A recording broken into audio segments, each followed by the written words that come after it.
Most people fear coming home to an empty house. I came home early, and I wish to God it had been empty. Welcome back to Dad's True Revenge. Grab your snacks, get comfortable, and remember, the people in these stories had every chance to behave themselves. They just chose wrong. Drop a comment and be sure to subscribe. You're going to love it here. Let me tell you something about marriage. After 23 years of sharing a bed, a bank account, and a bathroom with someone, and trust me, the bathroom part is the real test of love, you develop a sixth sense about them. You know when something is off. You feel it before you see it, like a smell in the air that doesn't belong. That Tuesday, I felt it the moment I turned into our street. I wasn't supposed to be home. My conference in Denver had wrapped up a full day early. Something about the keynote speaker having a personal emergency. Personally, I think he just looked at the audience and lost the will to live. Either way, I was on the first flight back. No calls made, no texts sent. I figured I'd surprise Cassandra. Maybe pick up her favorite Thai food on the way. Maybe actually sit across from my wife at dinner for once without a laptop between us. I was feeling good. I should have known better. The first thing I noticed was Preston's car in the driveway. Now, Preston is my son. He is 26 years old, married to Lindsay for 2 years. They have their own apartment across town, a very nice apartment, I might add, that I helped furnish. So seeing his car at my house on a Tuesday afternoon wasn't just unusual. It was strange. Preston doesn't do pop-ins. Preston barely does scheduled visits. I sat in my car for a second and said out loud to nobody, "Warren, why is your son's car in your driveway on a Tuesday?" I had no answer for myself. So I grabbed my carry-on and walked to the front door. The second thing I noticed was the silence. Not the peaceful kind, not the everyone is relaxing kind. The thick, heavy, wrong kind of silence. The kind that has weight to it. I pushed the door open and stepped inside. Preston and Lindsay were sitting in the living room, together on the couch. And here is the part that still makes my skin crawl when I think about it. They weren't watching TV. They weren't on their phones. They were just sitting. Like two people in a waiting room who had already accepted whatever news was coming. Preston looked up first. And I want you to pay very close attention to what I'm about to tell you, because this is the detail that changed everything for me. He wasn't surprised to see me. Think about that. Your father, who is supposed to be in Denver, walks through the front door a full day early, and you don't even flinch. No wide eyes. No dad. What are you doing here? Nothing. Just a slow blink and a look that I can only describe as calculated. Lindsay smiled. And I'm telling you, that smile had no business being on anyone's face that afternoon. I said, "Preston, what's going on? Where's your mother?"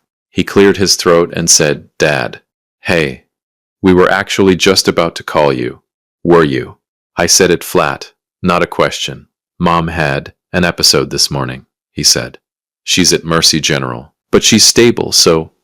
I didn't hear anything after Mercy General. I was back in my car in 11 seconds. I know because I counted. Something about shock does that to you, makes your brain latch onto the most useless details while the important ones try to kill you. I called Kurt on the way.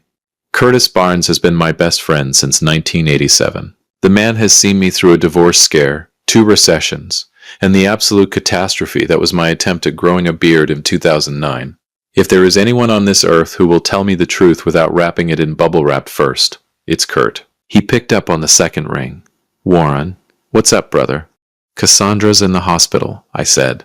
"Mercy General." I just got home and Preston and Lindsay were sitting in my living room like two people who already knew the ending of a movie. Dead silence on his end. Then, "What do you mean, like they already knew?" "Kurt, my son didn't even react when I walked through the door. I was supposed to be in Denver." Another pause. Then very quietly he said, "Warren, I need you to stay calm." "I am calm," I said. "No," he said. "You're driving." That's not the same thing. He wasn't wrong.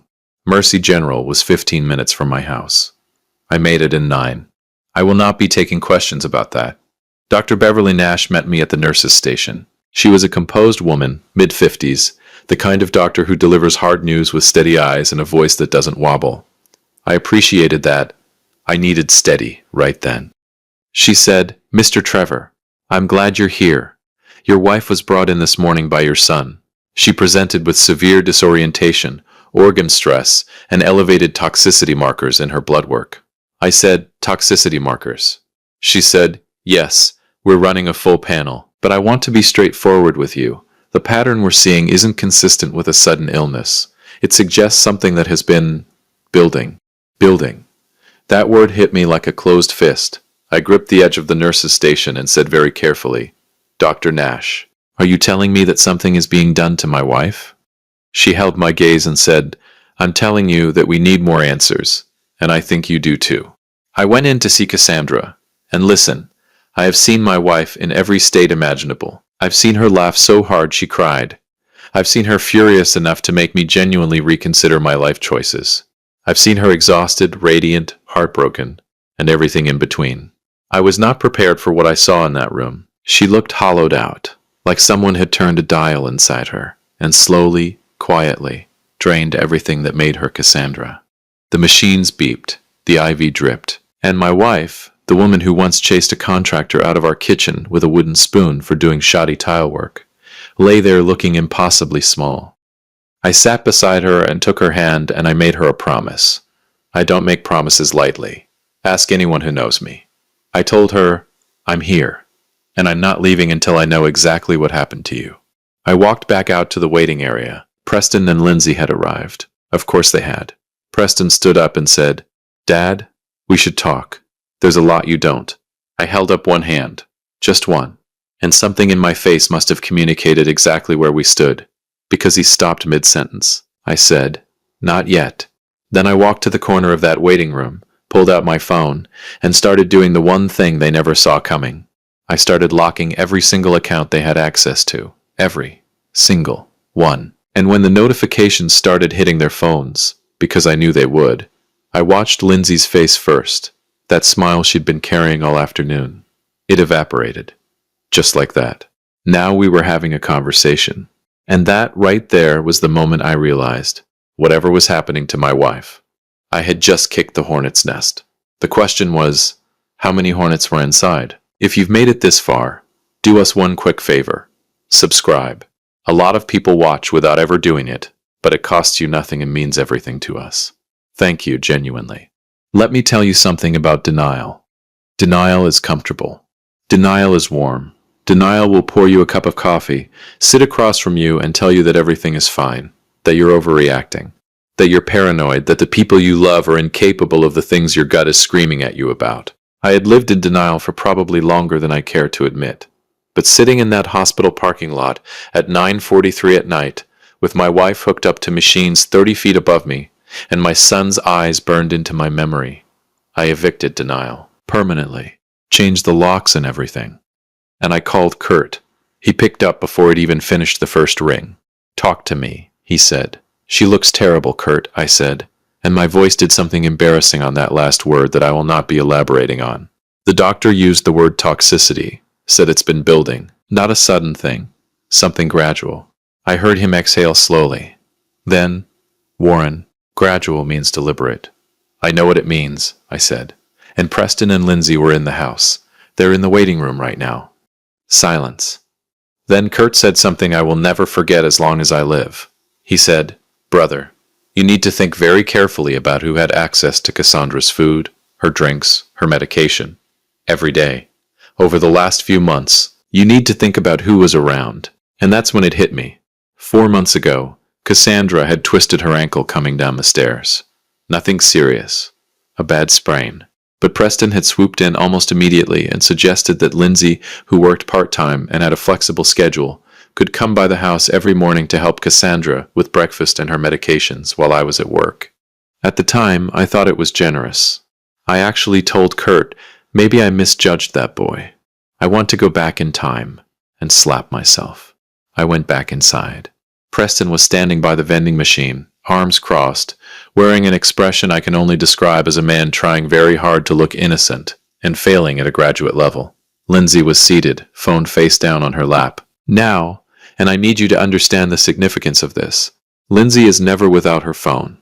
That woman is physically attached to that device. I once watched her scroll through it during a Thanksgiving prayer.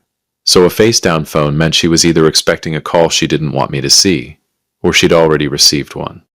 I sat down directly across from them. Preston said, "Dad, I know how this looks." I said, "Do you, Preston?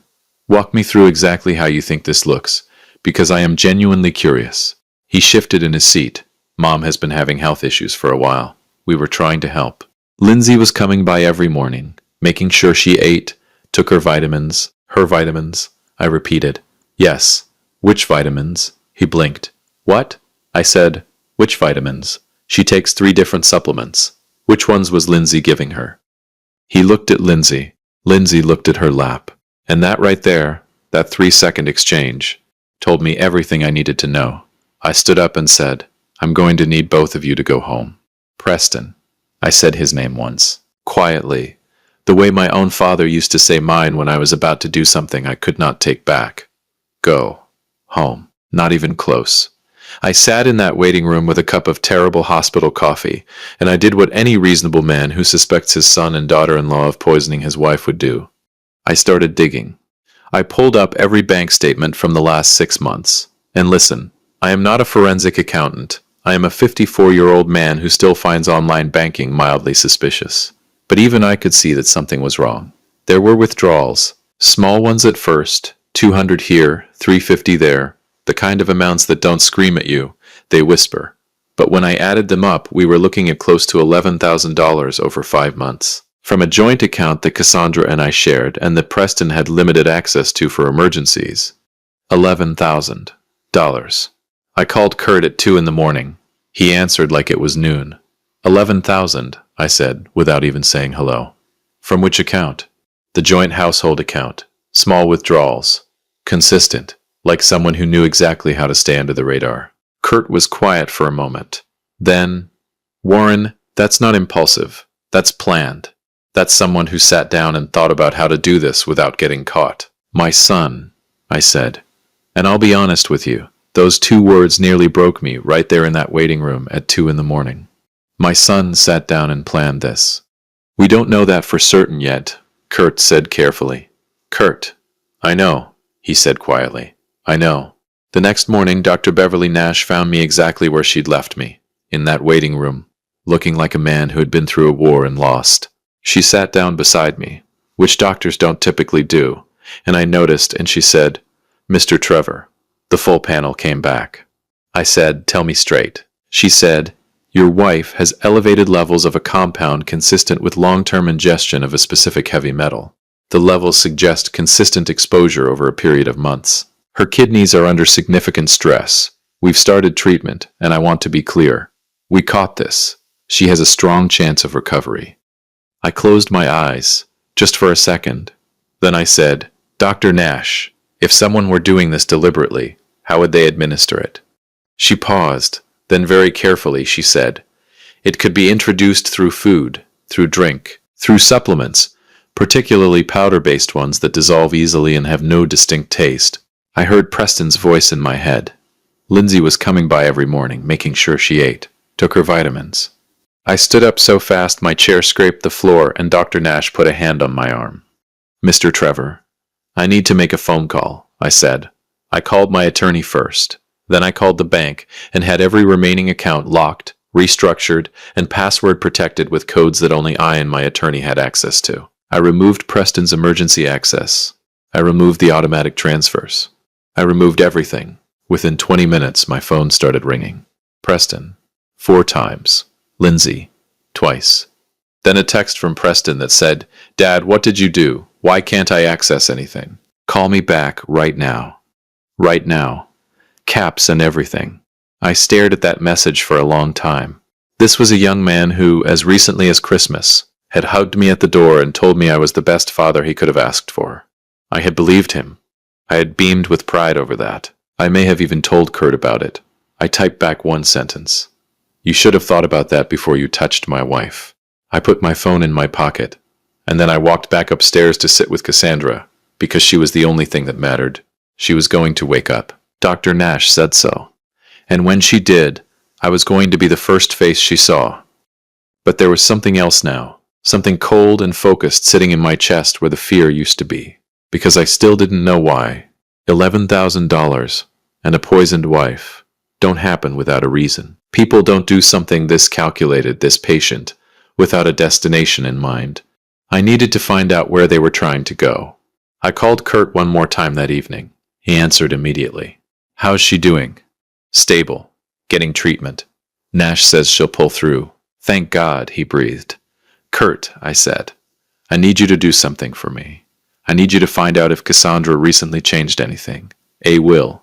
An insurance policy, anything with my name or Preston's name on it. Silence. Then, Warren, you think this is about money? I think, I said slowly, that my son needed $11,000 badly enough to take it without asking. And I think whatever he needed it for was just the down payment. Kurt exhaled. I'll make some calls, he said. I didn't know it yet.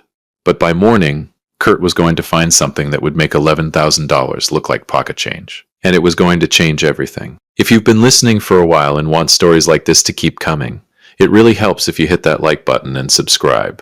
97% of people never do. But it's what keeps this whole thing running. So thank you for real. Revenge is a dish best served cold. But I prefer mine served at exactly the right temperature. Warm enough to sting, precise enough to scar, and delivered with a smile that they'll spend the rest of their lives trying to forget. Let me tell you something about the truth. The truth doesn't always arrive dramatically. It doesn't always kick the door down, flip the table, and announce itself with thunder and lightning. Sometimes, and this is the part that really gets you, sometimes the truth slides in quietly, through a phone call, on an otherwise unremarkable Thursday morning, while you're drinking bad hospital coffee and watching the sun come up through a waiting room window. That's how mine arrived. Kurt called at 7:14 in the morning. I know the exact time because I was staring at the clock, willing the minutes to move faster so I could go back in and check on Cassandra. He didn't say hello. He just said, Warren, you need to brace yourself. I set down my coffee and said, tell me. 6 weeks before Cassandra ended up in that ICU, she had visited an estate attorney, alone, without telling me, which, knowing Cassandra, meant she was planning a surprise of some kind. Cassandra was a planner. Birthdays, anniversaries, Christmas. The woman could orchestrate a military operation around a dinner party. What she had done was update her life insurance policy. The original policy had Preston listed as the secondary beneficiary. Standard, something we'd set up years ago when he was young. Cassandra had gone in to update it, to remove Preston entirely and redirect everything to a charitable trust she had been quietly building for 2 years. A literacy foundation for underprivileged kids. Something she'd never told me about because she wanted to present it as a full functioning thing before she did. That was Cassandra. Never half measures. The policy was worth $2.3 million. Preston had found out. I don't know how, and honestly that detail almost doesn't matter, but he had found out that his mother was about to cut him out of $2.3 million. And instead of picking up the phone and having a conversation like a grown man, he and Lindsay had sat down and decided that the most reasonable response was to make sure Cassandra didn't live long enough to finalize the paperwork. The attorney had a 30-day processing window. Cassandra had 30 days left on that window when she collapsed. 30 days. My wife had 30 days left to live in their plan. I sat with that information for a long time. I didn't move. I didn't speak. I just sat in that plastic waiting room chair and let the full weight of it settle onto my chest like a stone. Then I stood up, straightened my jacket, and walked to the window. And I made a decision. I was not going to be loud about this. I was not going to be sloppy. I was not going to confront Preston in a hospital hallway and give him the opportunity to lawyer up on my dime and turn this into a circus. I was going to be methodical. I called my attorney, a sharp, no-nonsense woman named Margaret Holloway, who had been practicing law for 30 years and had the energy of someone who genuinely enjoyed watching people face consequences. I told her everything: the withdrawals, the supplements, the insurance policy, the timing, all of it. She was quiet for exactly 4 seconds. Then she said, Warren, don't touch anything in that house. Don't confront either of them. Don't post anything, say anything, or hint at anything. Can you do that? I can do that, I said. Good, she said. Because I'm going to make sure that when this lands, it lands completely. No cracks, no exits. I said, Margaret, I want them to feel every single inch of this. She said, honey, by the time I'm done, they'll feel the square footage. I almost smiled. Almost. The next 72 hours were the longest of my life. Cassandra was improving. Dr. Nash was cautiously optimistic. The treatment was working. Her kidney function was stabilizing. And on the second day she opened her eyes and looked at me and said, in the most exhausted, gravelly version of her voice, Warren, you look terrible. And I laughed. I actually laughed. Out loud. In the ICU. The nurse looked at me like I had lost my mind. Maybe I had.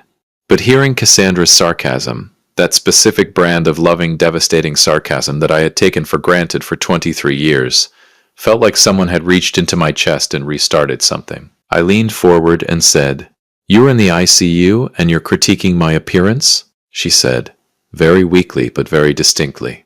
Someone has to. I held her hand and I did not let go for a very long time. I didn't tell her everything yet. She needed to heal first. The full truth could wait. But I told her she was safe. I told her I knew what had happened. And I told her that everything was being handled. She looked at me for a long moment with those sharp eyes of hers, the ones that had always seen straight through me. And she said, "It was Preston, wasn't it?" Not a question. A statement. I didn't answer. I just held her hand tighter. She closed her eyes and said quietly, "I always knew that boy had my worst qualities and none of my best ones." Even half-conscious in a hospital bed, Cassandra Trevor was the most formidable woman I had ever known. On day 4, Margaret called me with news that rearranged my entire face. Kurt, God bless that man, had quietly obtained surveillance footage from a pharmacy 2 towns over. Preston had purchased a specific supplement brand on 3 separate occasions over 4 months, always paying cash, always alone, except once, the 3rd visit, when the pharmacy's exterior camera caught Lindsay waiting in the car. The supplement contained trace amounts of a compound that, in large enough doses administered consistently over time, produced exactly the toxicity profile Dr. Nash had found in Cassandra's blood work. Margaret also had the bank records. She had a digital trail of the withdrawals. She had the estate attorney confirming the timeline of the insurance update, and Preston's subsequent inquiries, because Preston, in what I can only describe as a breathtaking act of audacity, had actually called the estate attorney's office, posing as Cassandra's personal assistant, to ask about the status of the policy changes. He had left a callback number, his own cell phone number. I will give you a moment to absorb that. My son, this man who had planned a months-long poisoning campaign with the patience of a chess grandmaster, had called the estate attorney from his own personal cell phone. When Kurt told me, I stared at the wall for a full 10 seconds and then said, "Kurt, did I raise a criminal mastermind or a complete idiot?" Kurt said, "Brother, the answer is somehow both." They came to the hospital on day 5. Together, carrying flowers, and wearing the expressions of 2 people who had decided that a charm offensive was their best remaining strategy. Preston walked in first, saw me standing in the corridor, and immediately deployed a smile that did not reach his eyes by approximately 40 miles. He said, "Dad, how is she? We've been so worried." I looked at him, then at Lindsay, then back at him, and I said, "She's awake, she's talking, and she's going to make a full recovery." I watched something flicker behind his eyes. It wasn't a relief. It wasn't joy. It was a very fast, very brief recalculation. The kind a person makes when a plan has failed and they need to figure out what comes next. Lindsay said, "That's such wonderful news, Warren." "The police are on their way," I said, just like that. Flat. Calm. The same tone I might use to mention that it was supposed to rain on Friday. Preston's face drained of color so fast it was almost medically impressive. He said, "What?" "Margaret Holloway filed everything this morning," I said. "The pharmacy receipts, the bank records, the phone call to the estate attorney, Dr. Nash's toxicology report, all of it, every piece, in a very neat package." Lindsay made a sound that I can only describe as a person's composure physically leaving their body. Preston said, "Dad, just listen for 1 second, okay? Just let me. Because I am, despite everything, his father. There is nothing you can say to me right now. There is not a sentence in the English language that covers this. So I need you to stop talking." He opened his mouth. I closed it. I opened it again. I said, "The flowers are nice, though. Cassandra will appreciate them from someone else." They were arrested in the hospital parking lot. I watched from the window. Margaret had timed it with the precision of a woman who understood that optics matter. They were still holding the flowers when the officers approached. Preston tried to talk his way through it, because Preston has always believed that his voice is his most powerful tool. Lindsay went quiet in a way that suggested she was already calculating a plea arrangement. Kurt appeared beside me at the window. I don't even know when he arrived. He just materialized the way he always does when things matter most. We stood there together and watched. He said, "How do you feel?" I thought about it honestly, and I said, "Like I aged 10 years in 5 days. Like I want to sleep for a month. Like I am simultaneously the saddest I have ever been and the most certain I have ever felt about anything in my life." Then he said, "And Cassandra?" I looked back toward her room down the corridor. Through the small rectangular window in her door, I could see the shape of her in the bed, the monitors, the soft light. I said, "Cassandra is going to be fine. Cassandra was always going to be fine. She's the toughest person I know, and she married me, which proves she can survive anything." Kurt laughed. A real one. It bounced off the corridor walls, and for just a moment the weight lifted. 3 months later, Cassandra came home. She walked through the front door of our house on a Saturday morning in October, when the light was doing that golden thing it does in fall, and she stood in the hallway and looked around like she was cataloging everything she had almost lost. Then she turned to me and said, "Warren, the kitchen needs repainting." I said, "Absolutely not. I just painted it 2 years ago." She said, "It's the wrong shade of white. There is only one shade of white, Cassandra." "That," she said, pointing at the wall with the authority of a woman who had stared down death and won, "is not white. That is the color of a bureaucratic apology." I looked at the wall. I looked at her. I pulled out my phone and called a painter. Preston and Lindsay faced charges of attempted murder, conspiracy, and financial fraud. Margaret Holloway prosecuted with the energy of someone who had been waiting her entire career for a case this clean. The trial lasted 11 days. The verdict took the jury 4 hours. They were sentenced, significantly. I won't give you the number because frankly, whatever number I say won't feel like enough. What I will tell you is that when the verdict was read, I was sitting in that courtroom next to Cassandra, who was holding my hand with a grip that could have bent steel. And when it was over, she leaned over to me and said very quietly, "I want Thai food." I said, "Right now?" She said, "I have been thinking about Thai food for 3 months, Warren. Do not test me." So we got Thai food.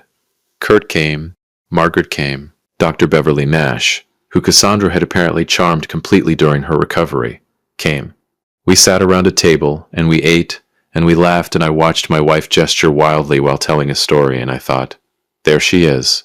There's Cassandra. I said at the beginning of this story that I came home early, and I wish to God the house had been empty. I take that back. I am glad I came home. I am glad I walked through that door. I am glad I saw what I saw, and felt what I felt, and moved the way I moved. Because if I had landed 1 day later, if that conference had run its full schedule, if I had stayed in Denver 1 more night, Cassandra wouldn't have made it, and I would have spent the rest of my life not knowing why.